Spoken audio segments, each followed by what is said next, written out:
그 후로도 오랫동안 그 상처는 아물지 않고 화끈거렸다. 시다르타는 자녀와 함께 다니는 여행자를 건네다 줄 때는 부러워했다. 그의 생각은 사리분별을 못하는 어린애 같은 인간들을 닮아 가고 있었다. 이제 그는 예전보다 덜 총명하고 덜 오만스러워진 대신 더 따뜻하고 더 호기심 많은 눈길로 사람들을 보았다.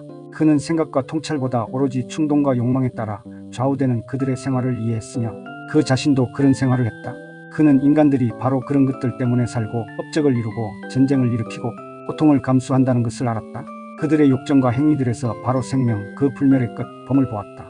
그가 그들보다 앞서는 것은 단 한 가지, 모든 생명의 단일성을 의식하는 것이었다. 시다르타는 심지어 가끔씩은 그것조차 과연 그렇게 높게 평가되는 것이 어쩌면 자기의 어린애 같은 유치함이 아닐까 하는 의심을 품기도 했다. 시다르타는 자신이 오랜 세월 추구해 온 목적이 과연 무엇인가에 대한 인식과 깨달음이 내면에서 서서히 무르익어갔다. 그 무엇이라는 것도 매 순간의 삶 속에서 그 단일성의 사상을 생각할 수 있는 능력, 즉 비밀스러운 기술에 불과했다. 조화, 세계의 영원한 완전성에 대한 깨달음, 미소, 단일성이 그의 내면에서 서서히 꽃 피어났으며 바주데바의 늙었으되 젊은 얼굴도 그에게로 반사되었다. 하지만 그 상처는 아직도 아물지 않고 화끈거렸다. 어느 날 그 상처가 극심해지자 시다르타는 마침내 강을 건넜다. 도시로 가서 아들을 찾아보고 싶은 마음에 안달이 난 것이다. 강물은 늙은 뱃사공 시다르타를 비웃고 있었다. 시다르타는 강 한가운데에서 멈추어 섰다. 강물 소리를 좀 더 자세히 듣고자 몸을 굽혔다. 강물에 반사된 자신의 얼굴에서 까맣게 잊고 있었던 기억을 떠올렸다. 아주 오래전 고행자에게 가기 위해 작별했던 아버지의 모습이었다.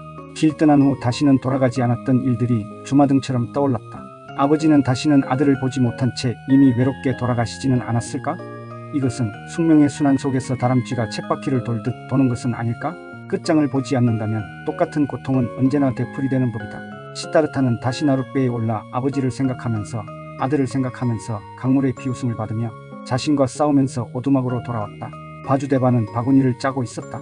그는 이제 나룻배로 강을 오가는 일을 할 수 없을 정도로 늙어 있었다.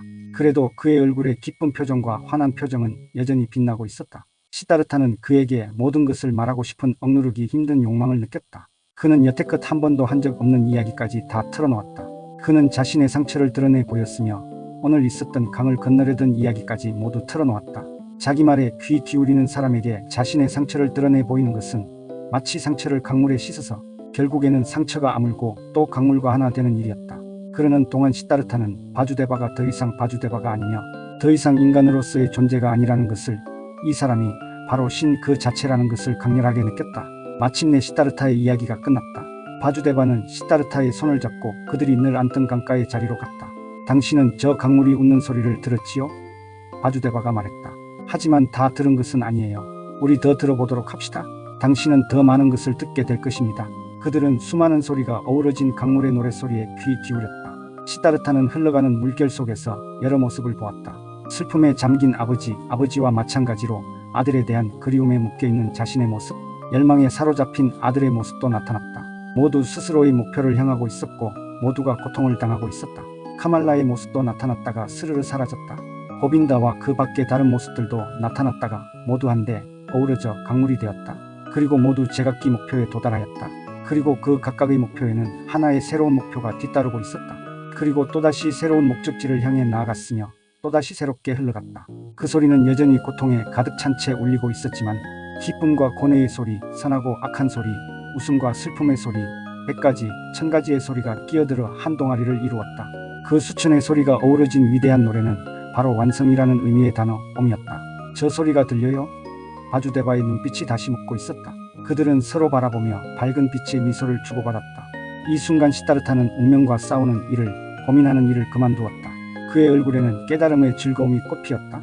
이제 더 이상 어떤 의지와 대립하지 않는 완성을 아는 그런 깨달음이었다. 그 도도한 강물의 흐름에 몸을 맡기고 그 단일성의 일부를 이루면서 그 사건의 강물에, 그 생명의 흐름에 동화되고 있었다. 바주데바는 시다르타의 눈을 들여다보았다. 시다르타의 어깨에 손을 살며시 얹으면서 말했다. 친애하는 친구여, 나는 이 순간을 기다려왔어요. 이제 그 순간이 왔으니 나를 보내줘요. 잘 있거라 오두마가, 잘 있거라 강물아, 잘 있어요 시다르타. 시다르타는 바주데바에게 허리를 깊이 숙여 하직 인사를 하였다. 나는 숲속으로 들어갑니다. 나는 그 단일성 안으로 들어갑니다. 바주데바는 말했다. 환한 빛을 발하면서 그는 저 멀리 사라져갔다.